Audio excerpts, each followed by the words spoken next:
Let's see. We got several things going on in pop culture this week that we're going to go to today. We're going to talk about the pick of the week eventually. We're going to talk about the Snyder Cut, and we're going to talk about Falcon and the Winter Soldier.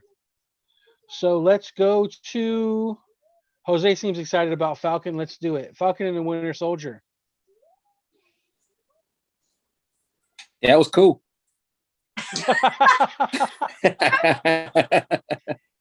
No, dude. That's a snippet right there. That's good. Did everybody watch it? I don't want to. Yep. I watched it. Yep. Okay. Yep. I personally, dude, I think this was a very important move for Disney to make, and especially because you know that it wasn't aimed. It was aimed at a specific audience, and that's the older audience. And I think they nailed it because when they acquired, was it Fox?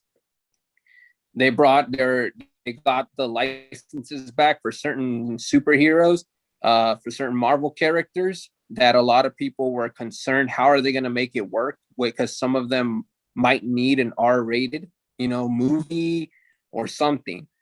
And so there was a lot of concern, and I think this is a good way to transition into that. I've been saying it this whole week, and I think this was an important move for Disney to make. And I loved it, man. I thought it was freaking great. I was all on board. I was like, wow. Like they didn't drop any F-bombs, I believe, but they were cussing. And there was gunshots and there was violence and there was some very heavy themes, PTSD, trauma. And I think more importantly, the theme of legacy, like what is Cap's legacy? What's the legacy that Winter Soldier's leaving behind, that what's his name, Falcon's gonna have, the idea of the government wanting to have a symbol, like something. And then I think if you tie it all up, it's also representing Disney's legacy. Like, what are they trying to do? Because on this whole other side, you got Viacom coming up with Paramount Plus, and they have certain licenses. And I want to say that Viacom has maybe just as many, if not more, IPs than Disney has. And so we have these two big conglomerates about to go at it, and Disney needed to do something that was going to be different and that was going to bring in, or retain a certain level of, a certain audience. And I think they did it with this show.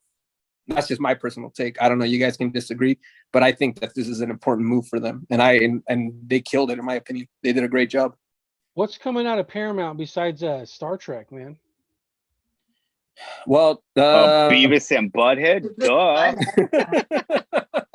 SpongeBob. No, I mean, there's no denying. Yeah, they got SpongeBob. They have a lot of IPs, and they have, who knows, man, with Warner Brothers and HBO and all of that. I'm pretty sure that if anything, if there was some kind of buyout, obviously they're going to get swallowed up by Viacom, and that includes all the DC universe too. They also own the Ninja Turtles, I believe. Yeah. Oh yeah, I think they own Ninja Turtles too. Because Nickelodeon's a part of Viacom, so they have the Avatar, they have all kinds of stuff, man. Yeah. Okay. That was my take. I don't know. What did you guys think? I mean, those are significant properties, but I don't know how they go up against Marvel and Star Wars and like the princesses and all this stuff from Disney. Like, Disney's got a pretty legit lineup. Not to mention theme parks that are getting ready to open back up finally. Yeah, I just bought a bunch of stock in Disney. I'm thinking once those theme parks open back up, that's going to be a good hit. So we'll see. We'll see how it goes. Yeah, but what are your thoughts, Lego? No, but I love the show, dude. Yeah, I just got a moth, one shot, baby. Nice. All right, Mr. Miyagi, good job. Right. Hey, with the Ong Bak reflexes. Now eat it. He's saving that for a snack later. Dude, the show was good. I liked the show. There was a few things that were a little corny here and there, but that's kind of TV, right?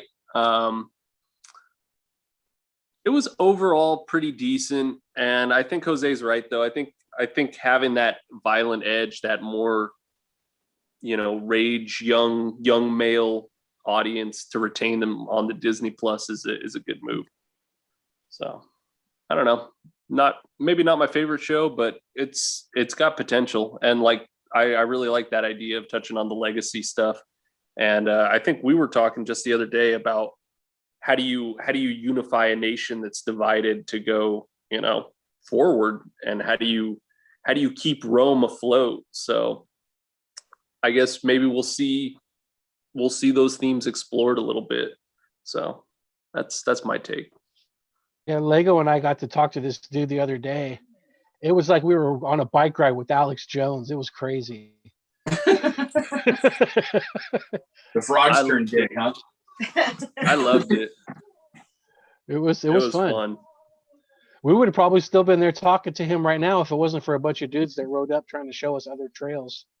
That's probably true. Thoughts? Well, I like the show. I think these television shows are actually pretty cool because there's so many characters in the Marvel universe that we've seen that they keep just churning them out, burning, like in all the movies, but you don't know the backstories of them, and you don't get to know these characters. So I think it'll be fun with this story to get to know. I mean, as comic people, we know, but in the MCU, you don't really know who some of these guys are. Just very briefly, like Winter Soldier, part of the Super Soldier program was, you just know these like bullet points about him, and you trust him, and you trust the Falcon because you know who Captain America is, because they're Captain America's sidekicks, and he wouldn't pick them and trust them. So because Cap, you kind of trust who these guys are. So it'll be nice. They get like vicarious trust. Yeah, so you're gonna know who these characters are now by watching the show, and you're gonna see like Falcon. He's got a sister. They've got kid. You know what I mean? And then PTSD dealing with Winter Soldier, going, hey, I did this. I was a soldier. Then I became a hitman for 100 years or whatever, 50 years, and then I disappeared, and now I'm back. You know what I mean? So he goes, all I've done is this, and now I don't know what to do. And it'll be interesting to see how these characters develop, so that when they show back up in the movies, you don't have to keep doing the backstory. Like you don't have to keep, when you do new Batman movie, don't tell us his backstory, because chances are somebody's seen one of the first movies and know that his parents died. Just get into the meat of the story. And that's kind of what they did with some of these characters in the MCU stuff. And so now we get to get the meat of these characters and see who they are. And I think it'll be fun. Yeah, I enjoyed the show. I was a little worried going into it, partially because I have all this franchise anxiety, but also because they are Captain America's sidekicks. I thought to myself, well, is this like doing a TV show with like two Robins in it? Is it going to be just like this boring thing where everybody's crying over Steve Rogers, like the whole episode and everything? And it really wasn't that. And I was impressed with the number of characters that were showing up. I like the fact that Batroc was back, and that even though there was like this deadly fight, they didn't off him, which is great, because that's a tendency in a lot of superhero flicks, is to kill the bad guy, and then you start running out of them, like the Michael Keaton Batman stuff, where they were just like off and all these guys left and right. You don't have any villains left at the end. But I was surprised. I didn't see it coming because I really didn't look into it at all.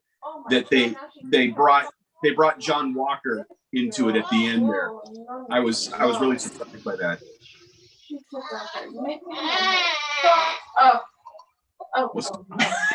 Whoa. Man. Satan, is that you? Oh, the baby's over here. Oh. Yeah. I thought when I plugged in, I wouldn't catch as much background, but she's over there. She just got done eating. Now she's trying to burp, so she usually.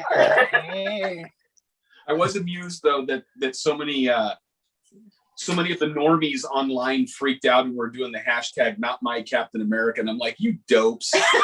You guys don't know jack about this character. My favorite was the the Up character in the shield helmet. That was perfect. That's what I said. What I ordered from Wish, what I thought I was gonna get, what I got. Oh my God, Those this are is so nice funny. to Josh. I did a He looked split just screen. like him. I did a split screen. I was like, when did Carl from Up become Cap? It was good. It was a He's good like, what are you show. talking It was a good about? episode. It was a nice opener for us to see what's coming in the next 5 episodes. So I can't wait to see what else they bring. Yeah, I'm surprised that they're getting so many people back. I heard Daniel Bruhl is coming back to reprise Zemo. Nice. So That's cool. Plus, You're gonna you know, there's the He's got the a sock on his head too. Yeah, he's gonna have his purple sock on his head. So can't and wait that big to see question: that. where the heck is Steve Rogers at? He's on the moon. Moon. He's in the moon, remember? Yeah, cool. And Falcon flew him there, duh. Yeah, they told you where he was at. REM wrote a Please, song about it, Somebody right? who watched the show. You know, my favorite part was being able to wake up and log on to YouTube and not see a million theory videos because it was pretty straightforward. The only thing that I know was just people clearing up who the guy at the end was, who John Walker was. That was pretty much it. Let's see. Appa Dr. Phil wants to know how do you all like the new Shang-Chi books? Are those in along the lines of what we're talking about, or I'm not familiar with those? Are those like where Doctor Strange goes and spars at or whatever? Shang-Chi. The No. new series started, but we picked up the first issue, but we didn't continue on. Didn't grab you? First issue because it was No. Scotty Young. That's rough. So we wouldn't be able to comment on how we liked them because we only grabbed the first issue, and I think they're like on issue 4 or 5 now, and we didn't keep going. I think it was one of those that we decided we were going to wait for the trade before we did anything with it. Fair enough. Okay, the next. Thanks for checking out this clip from the Collection Connection Talking live stream. If you want to see the full show, come back to this channel, youtube.com/Collection Connection, and watch us stream live at 9:30 p.m. Pacific time every Monday, where you can leave comments and chat with us, and we will actually read your comments on the show. And of course, please like, subscribe, and click the bell for notifications.